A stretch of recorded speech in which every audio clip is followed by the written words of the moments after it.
السلام علیکم ورحمۃ اللہ وبرکاتہ۔ الحمدللہ رب العالمین، واشہد ان لا الہ الا اللہ وحدہ لا شریک لہ، واشہد ان محمدا عبدہ ورسولہ، صلوات اللہ وسلامہ علیہ وعلی آلہ واصحابہ ومن اہتدی بہدیہ واستنى بسنتہ الی یوم الدین، وبعد۔ معزز ناظرین و مشاہدین و مشاہدات، سامعین و سامعات، قیامت کی نشانیوں کا تذکرہ گاہے بگاہے آپ کے سامنے ہم کر رہے ہیں۔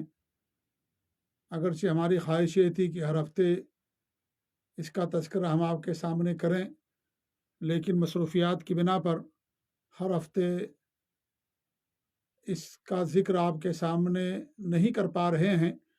جیسے ہی موقع ملتا ہے اس موقع کو غنیمت جانتے ہوئے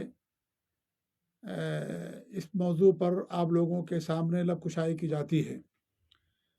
اس سے پہلے قیامت کی بڑی نشانیوں میں سے 8 بڑی نشانیوں کا تذکرہ قرآن و حدیث کی روشنی میں آپ کے سامنے ہو چکا ہے۔ آج 9ویں نشانی کا ذکر ہم آپ کے سامنے کریں گے، اور وہ یہ ہے زمین سے دابہ کا نکلنا۔ دابہ کہتے ہیں چوپایوں کو، جانور کو۔ یہ بھی قیامت کی بڑی نشانیوں میں سے ایک بڑی نشانی ہے جو خلاف عادت ہوگی، کیونکہ یہ جانور بات کرے گا، گفتگو کرے گا، اور لوگوں کی ناک اور پیشانی پر نشان لگائے گا۔ لہٰذا یہ جو نشانی ہے خلاف عادت ہوگی۔ اور جہاں تک اس کی دلیل کی بات ہے تو قرآن کریم میں بھی اس کی دلیل موجود ہے، وضاحت کے ساتھ، صراحت کے ساتھ۔ سورۃ النمل آیت نمبر 82 میں اللہ تعالیٰ کے ارشاد ہے، وَإِذَا وَقَعَ الْقَوْلُ عَلَيْهِمْ، جب ہمارا قول پورا ہونے کا وقت آ جائے گا، اخرجنا لہم دابۃ من الارض، تو ہم ان کے لیے زمین سے ایک چوپایا نکالیں گے، تکلمہم ان الناس کانوا بآیاتنا لا یوقنون، جو ان سے بات چیت کرے گا اور کہے گا کہ لوگ ہماری آیتوں پر یقین نہیں کرتے تھے۔ تو یہ جانور بات کرے گا، جیسے انسان بات کرتا ہے، ہم اور آپ بات کرتے ہیں، ایسے یہ جانور بات کرے گا۔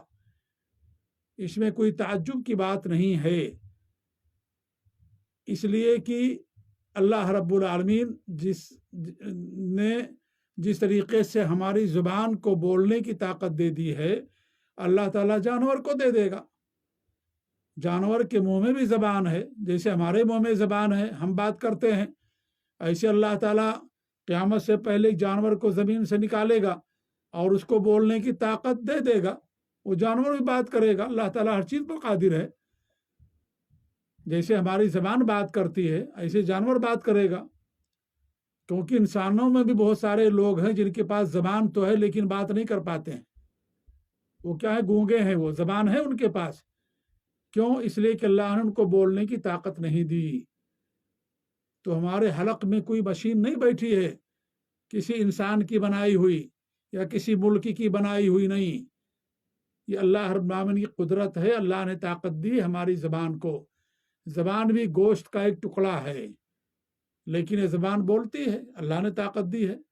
اسی لیے قیامت کے دن زبان پر مہر لگ جائے گی، اور ہمارے ہاتھ اور پاؤں، ہمارے چمڑے، ہماری پیٹھ بولیں گی قیامت کے دن۔ جس رب نے ہماری زبان کو، گوشت کے حصے کو دنیا میں بولنے کی طاقت دی، اللہ تعالیٰ آخرت میں اس پر مہر لگا دے گا، اور ہمارے جسم کے جو دیگر اعضاء وہ بات کریں گے۔ اس میں کوئی تعجب کی بات نہیں ہے۔ تعجب ان لوگوں کے لیے ہوگا جو مادی لوگ ہیں، مادہ پرست ہیں، جو اللہ رب العالمین کی عظمت اور اس کی قدرت پر یقین نہیں رکھتے، ایمان نہیں رکھتے۔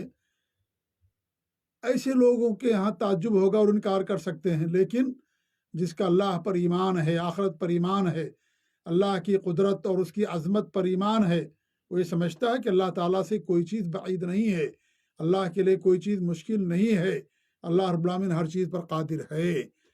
لہذا یہ قیامت کی نشانیوں میں سے ایک بڑی نشانی ہے جو قیامت سے پہلے واقع ہوگی۔ تو قرآن سے اس کی واضح دلیل موجود ہے، اور حدیثوں میں بھی اس کا تذکرہ وضاحت کے ساتھ آیا ہوا ہے۔ حضرت حذیفہ بن اسید رضی اللہ تعالیٰ عنہ کی حدیث اس سے پہلے بارہا گزر چکی ہے، اس حدیث کے اندر بھی اس نشانی کا ذکر موجود ہے۔ ایسے عبداللہ بن عمر رضی اللہ عنہ کہتے ہیں کہ اللہ کے رسول صلی اللہ علیہ وسلم نے فرمایا، خروج کے لحاظ سے پہلی نشانیاں سورج کا مغرب سے طلوع ہونا اور چاشت کے وقت چوپائے کا نکلنا ہے۔ اس حدیث سے یہ بات واضح ہو گئی کہ چوپائے کا نکلنے کا وقت کیا ہوگا؟ چاشت کا وقت ہوگا۔ عبداللہ بن عمر فرماتے ہیں رضی اللہ تعالیٰ عنہ کہ ان دونوں میں سے کوئی بھی پہلے ہو جائے، یعنی کوئی بھی نشانی پہلے واقع ہو جائے، اس کے بعد دوسری نشانی بالکل قریب ہوگی، اور میرا خیال یہ کہ پہلے مغرب سے سورج طلوع ہوگا۔ یہ صحیح مسلم کی روایت ہے۔ تو اس حدیث سے دو باتیں معلوم ہوئی۔ پہلی بات یہ معلوم ہوئی کہ چوپایا نکلے گا، جیسے قرآن میں اللہ نے بیان کیا ویسے حدیث میں ہمارے نبی صلی اللہ علیہ وسلم نے بیان کیا۔ نمبر دو، اس حدیث سے مزید ایک بات معلوم ہوئی، اس چوپائے کے نکلنے کا وقت، اور وہ ہے چاشت کے وقت وہ چوپایا نکلے گا۔ یہاں ایک اشکال ہوتا ہے کہ ہمارے نبی صلی اللہ علیہ وسلم نے سورج کا مغرب سے طلوع ہونا اور چاشت کے وقت چوپائے کا نکلنا، ان کو خروج کے لحاظ سے پہلی نشانیاں قرار دیا ہے، جبکہ یہ پہلی نشانیاں نہیں ہیں، جیسا کہ اس سے پہلے ہم آپ کے سامنے بیان کر چکے ہیں۔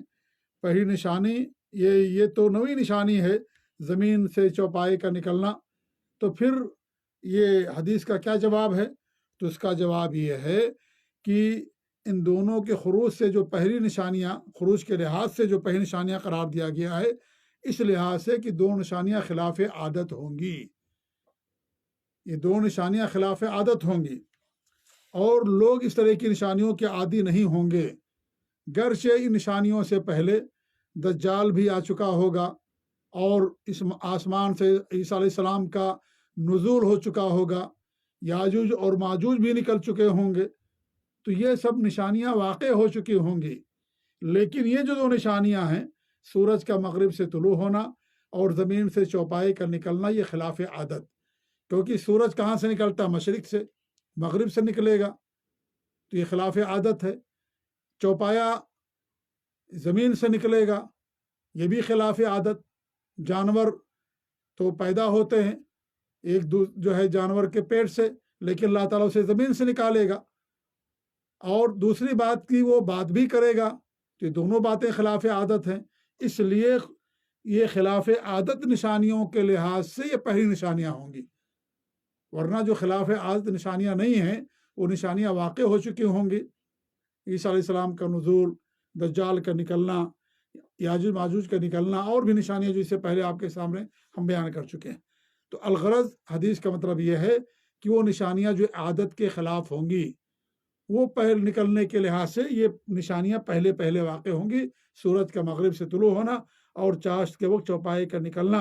اس میں بھی عبداللہ بن عمر رضی اللہ عنہ فرماتے ہیں کہ ان کا گمان اور خیال یہ ہے کہ پہلے مغرب سے سورج طلوع ہوگا، اس کے بعد پھر چوپایا نکلے گا، تو یہ خلاف عادت۔ اور اس سے پہلے بھی اللہ رب العالمین نے یہ نشانی لوگوں کو دکھا دی ہے۔ صالح علیہ السلام کو اللہ رب العالمین نے اونٹنی دی تھی نشانی کے طور پر، اسے اللہ رب العالمین نے پہاڑ سے پیدا کیا تھا۔ اللہ ہر چیز پر قادر ہے۔ اللہ رب العالمین، اللہ اکبر، اللہ اکبر۔ اللہ رب العالمین کی قدرت اور اس کی عظمت کا جنہیں اندازہ نہیں ہے، ایمان نہیں ہے، وہ اس طرح کی آیتوں اور اس طرح کی نشانیوں اور اس طرح کی حدیثوں کا انکار کر دیں گے۔ لیکن اللہ اکبر، اللہ رب العالمین ہر چیز پر قادر ہے۔ اس سے پہلے بھی یہ چیز واقع ہو چکی ہے۔ صالح علیہ السلام کو اللہ رب العالمین نے نشانی دے رکھی تھی، اور اس اونٹنی کی جسے اللہ رب العالمین نے پہاڑ سے پیدا کیا تھا، یہ زمین سے اللہ تعالیٰ نکالے گا اس چوپائے کو۔ تو یہ خلاف عادت ہے۔ جانور بھی خلاف عادت ہوگا، لوگوں سے بات کرے گا، زمین سے اللہ تعالیٰ اسے نکالے گا، مومن اور کافر کی پہچان کرے گا، اس ناحیے سے بھی یہ خلاف عادت ہے۔ تو خلاف عادت جو نشانیاں ہیں، ان میں خروج کے لحاظ سے یہ پہلی نشانیاں ہیں۔ ابو ہریرہ رضی اللہ عنہ فرماتے ہیں کہ اللہ کے رسول صلی اللہ علیہ وسلم کے ارشاد ہے، 3 نشانیاں جب ظاہر ہو جائیں گی تو جو پہلے ایمان نہیں لایا تھا یا حالت ایمان میں کوئی نیک کام نہیں کیا، اس کا ایمان لانا فائدہ نہیں دے گا۔ سورج کا مغرب سے طلوع ہونا، دجال کا نکلنا اور چوپائے کا نکلنا۔ یہ صحیح مسلم کی روایت ہے، کیونکہ توبہ کا ایک وقت ہے، توبہ کا ایک وقت ہے. ایک عام وقت تو یہ ہے کہ انسان کی روح نکلنے سے پہلے جھانکنے کا جو وقت ہوتا ہے اس سے پہلے انسان توبہ کر لے. اگر غرغرہ اور روح نکلنے کا وقت آ گیا، سانسیں انسان کی کھنچنے لگیں اور روح نکلنے کا وقت انسان کا قریب آ گیا، تو ایسی صورت میں اگر وہ توبہ کرے گا اس کی توبہ قبول نہیں کی جائے گی. فرعون کی توبہ اس لیے قبول نہیں ہوئی، اس کا ایمان اس لیے قبول نہیں کیا گیا کہ وہ جھانکنے کے وقت میں وہ ایمان لایا. روح نکلنے کا وقت قریب آ چکا تھا، روح نکلنے والی تھی کہ اس وقت اس نے کہا کہ میں بنو اسرائیل کے رب پر ایمان لاتا ہوں یا موسیٰ اور ہارون کے رب پر ایمان لاتا ہوں. تو اللہ نے اس کی توبہ اور اس کا ایمان قبول نہیں کیا. تو ایسے ہی ایک وقت ہے کہ سورج کا مغرب سے طلوع ہونا، اس سے پہلے اگر انسان نہیں توبہ کر لیا ہوگا تو اللہ رب العالمین اس کی توبہ کو قبول نہیں کرے گا. ایسے مسند احمد کی حدیث ہے، ابو ہریرہ رضی اللہ عنہ فرماتے ہیں کہ اللہ کے رسول صلی اللہ علیہ وسلم کے ارشاد ہے، دابہ نکلے گا، چوپایا جانور نکلے گا. یعنی اس میں کوئی شک کی بات نہیں ہے، آپ صادق مصدوق ہیں. آپ کی زبان مبارک سے نکلنے والا ہر لفظ وہی ہے، اللہ کی طرف سے ہے. فرماتے دابہ نکلے گا، جانور نکلے گا اور وہ لوگوں کی ناکوں پر نشان لگائے گا. لوگوں کی ناکوں پر وہ نشان لگائے گا. یہاں تک کہ تم میں سے کوئی ایک آدمی اونٹ خریدے گا تو اس سے سوال ہو گئے اونٹ کہاں سے تم نے خریدا ہے؟ وہ کہے گا داغی ہوئی ناک والوں میں سے کسی ایک کے پاس سے میں نے خریدا ہے. یعنی جس کی ناک پہ داغ ہے، نشان لگا ہے، اس میں سے ایک کے پاس سے میں نے اونٹ خریدا ہے. یہ مسند احمد کی حدیث ہے اور امام البانی رحمۃ اللہ علیہ سلسلہ صحیحہ میں اس حدیث کو بیان کیا ہے، حدیث نمبر 322. اس جانور کی صفات کیا ہوں گی، اس کی شکل و صورت کیا ہوگی، اس کا خروج کہاں ہوگا، کہاں نکلے گا، کسی بھی صحیح حدیث میں ان چیزوں کا ذکر نہیں ملتا ہے. البتہ اس جانور کے خروج کے بارے میں اکثر علماء کا کہنا یہ کہ وہ مکے میں نکلے گا، اللہ زیادہ بہتر جاننے والا. اس کے جگہ کی تعین نہیں کی گئی، وقت کی تعین ہوئی ہے کہ چاشت کے وقت نکلے گا وہ، لیکن کہاں نکلے گا، اس کی شکل و صورت کیا ہوگی، کس طرح کا جانور ہوگا اور کتنا لمبا اور کتنا چوڑا ہوگا، شکل کیا ہوگی، رنگ کیا ہوگا، ان تمام چیزوں کا ذکر کسی بھی صحیح حدیث کے اندر نہیں آتا ہے. البتہ یہ ذکر ہے صحیح حدیثوں کے اندر کہ وہ نکلے گا اور لوگوں سے بات کرے گا، لوگوں کی ناک پر داغ بھی لگائے گا. تو یہ تمام چیزیں جو وارد ہیں اس پر ہم ایمان رکھتے ہیں، لیکن جن چیزوں کا ذکر نہیں ہے ان چیزوں کے پیچھے ہم نہیں بھاگتے اور نہ ہی اس سے کوئی اس پر فرق پڑتا ہے کہ جانور کیسا ہوگا. یہ اصل نہیں ہے. اصل یہ ہے کہ جانور اللہ تعالیٰ نکالے گا اور قیامت سے پہلے وہ نکلے گا اور لوگوں سے بات چیت کرے گا. اصل یہ، ہمیں اس کے رنگ سے کیا لینا دینا اور اس کے قد اور قامت سے اور شکل و صورت سے کیا لینا دینا. جانور ہے وہ، اللہ تعالیٰ اسے بولنے کی طاقت دے گا. تو یہ چیزیں جو بیان ہوئی اس پر ہمارا ایمان ہے. اور جن چیزوں کا ذکر نہیں ہے چونکہ امت کو اس کی ضرورت نہیں تھی، اس میں کوئی فائدہ نہیں تھا بتانے میں اور جاننے میں، اس لیے ہمارے بھی نہیں بتایا. اللہ رب العالمین نے آپ کی طرف وحی نہیں کی، وقت کی وحی کی کہ فلاں وقت نکلے گا چاشت کے وقت، لیکن صفات کیا ہوں گی اس کی، اس کا کوئی ذکر نہیں ہے. اس لیے اس کی ہمیں ضرورت بھی نہیں ہے. اللہ تعالیٰ سے دعا ہے کہ اللہ رب العالمین ہمارے ایمان کے اندر پختگی عطا فرمائے. اللہ رب العالمین ہم کو سلف صالحین کے منہج پر، ان کے عقیدے پر قائم رکھے اور قیامت کی نشانیوں کو اور قرآن و حدیث کو، تمام چیزوں کو انہی کے فہم کے مطابق سمجھنے کے اللہ تعالیٰ ہم کو توفیق دے. اگر ہم نے ان کے فہم کو چھوڑ دیا ہم گمراہ ہو جائیں گے. اور گمراہی کی اصل وجہ یہی ہے کہ قرآن و حدیث کو سلف صالحین کے فہم اور ان کے منہج کے مطابق نہ سمجھنا، یہی اصل گمراہی ہے. اس لیے آپ دیکھیے کہ جتنے بھی گمراہ لوگ ہیں، اہل باطل، اہل بدعت ہیں، وہ سب کے سب قرآن و حدیث ہی کو دلیل میں پیش کرتے ہیں، قرآن آیات پیش کرتے ہیں. خوارج تو حدیثوں کو معتبر ہی نہیں مانتے عقیدے اور احکام میں، اس لیے ان کے ہاں تو دلیلیں قرآن کی اکثر آیتیں ہی ہیں، انہی آیتوں سے دلیل لیتے ہیں، لیکن اس کا معنی سلف صالحین، صحابہ، تابعین، تبع تابعین کے فہم کے مطابق نہیں بتاتے، منمانی تعویل کرتے، اس لیے وہ گمراہ ہو گئے. تو قرآن و حدیث کو سلف صالحین کے فہم کے مطابق نہ سمجھنا، یہی گمراہی کی بنیاد ہے، یہی جڑ ہے کہ انسان اس سے گمراہ ہو جائے گا. اسی لیے ہمارے نبی نے فرمایا کہ جس پر میں ہوں اور میرے صحابہ ہیں آج، وہی جماعت نجات پانے والی ہے، وہی جماعت جہنم سے نجات پائے گی، وہی جنت کا حقدار ہوگی.